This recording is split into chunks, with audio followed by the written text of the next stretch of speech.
প্রিয়জনের সঙ্গে ঈদ কাটিয়ে ফের জীবিকার তাগিদে কর্মস্থলে ফিরতে শুরু করছেন মানুষ। ঈদের ছুটি শেষ হয় রেল স্টেশনে রয়েছে যাত্রীদের ভিড়।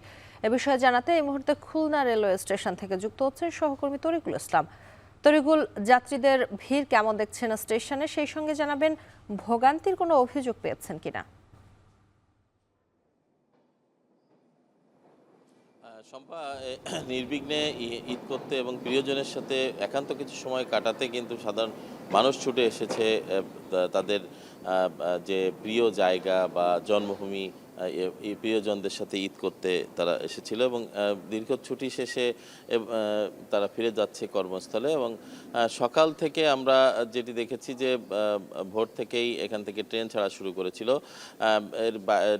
সকাল 6টায় খুলনা থেকে জাহানাবাদ এক্সপ্রেস ট্রেন নামে যে ট্রেনটি পদ্মা সেতু হয়ে যাচ্ছে, সেই ট্রেনটি কিন্তু ঠিক সময় মতোই ছেড়ে গেছে, প্রায় 1000 যাত্রী নিয়ে এটি ঢাকার উদ্দেশ্যে ছেড়ে গেছে। এছাড়া বেতনা কমিউটার যে ট্রেনটি বেনাপোলের উদ্দেশ্যে ছেড়ে গেছে 6টা 15 মিনিটে, কপোতাক্ষ ট্রেনটি ছেড়ে গেছে 6টা 45 মিনিটে রাজশাহীর উদ্দেশ্যে। এখানে প্রায় 1100 যাত্রী নিয়ে তারা রওনা দিয়েছে খুলনা থেকে। এছাড়া আজকে রূপসা বৃহস্পতিবার থাকার কারণে শিডিউল অনুযায়ী রূপসা যেটি চিলহাটি যায় সেটি আজকে বন্ধ রয়েছে। 9টায় চিত্রা এক্সপ্রেস ট্রেনটি যাবে।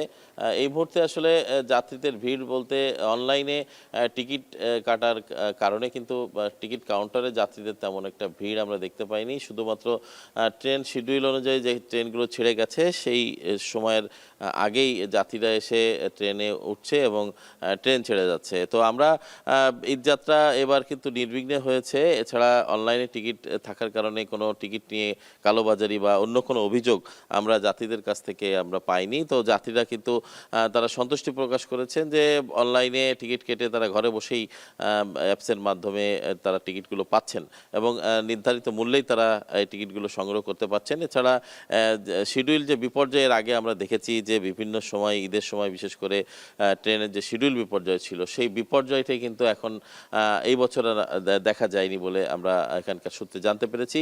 তবে এখানকার যারা স্টেশন কর্মকর্তা রয়েছেন তারা বলছেন যে প্রচারণা একটু কম হলেও এখানে যাত্রীরা কিন্তু তারা নিয়ম অনুযায়ী তাদের টিকিটগুলো সংগ্রহ করেছেন এবং তারা নির্বিঘ্নে ট্রেন যাত্রা করছেন। আমরা এর বাইরে দেখেছি যে খুলনার বাস টার্মিনাল বিভিন্ন জায়গায় যেখানে বাসগুলো এসে ঢাকার উদ্দেশ্যে বা বিভিন্ন জেলার উদ্দেশ্যে ছেড়ে যাচ্ছে, সেখানেও কিন্তু আমরা দেখেছি ভিড় এবং প্রত্যেকটা পরিবহনের এক সপ্তাহ আগাম যে টিকিট সেটি বিক্রি হয়ে গেছে। যে কারণে কিন্তু এখানে ভ্রাম্যমাণ আদালত অভিযান পরিচালনা করছে বিআরটি এর এবং বিভিন্ন জরিমানা করছে অতিরিক্ত ভাড়া যারা আদায় করছেন। এক্ষেত্রে কিন্তু কিছুটা অভিযোগ আমরা পরিবহনের ক্ষেত্রে পেয়েছি। সেখানে প্রতিদিনই কিন্তু অভিযান চলছে এবং যে কারণে সেখানেও একটি সুশৃঙ্খলতা ফিরে এসেছে। তো সব মিলিয়ে এই ছিল শম্পা খুলনা থেকে সর্বশেষ।